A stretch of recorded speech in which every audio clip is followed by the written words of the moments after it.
Hi, welcome. In this video, I'm just going to show you how you can share your presentation via link in Decktopus AI. So you can get your link from two different places. You can get your link from your dashboard. Just get.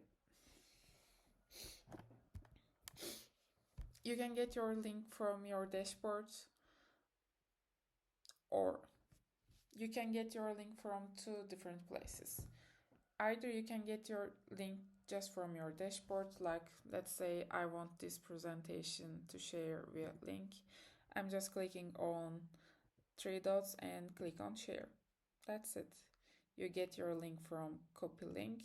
Also, you need to make your link public before sharing with someone else. So click on here to switch to make it public and just copy your link and paste it anywhere you want. Or you can go to your editor and click on share and make it public and click on copy link.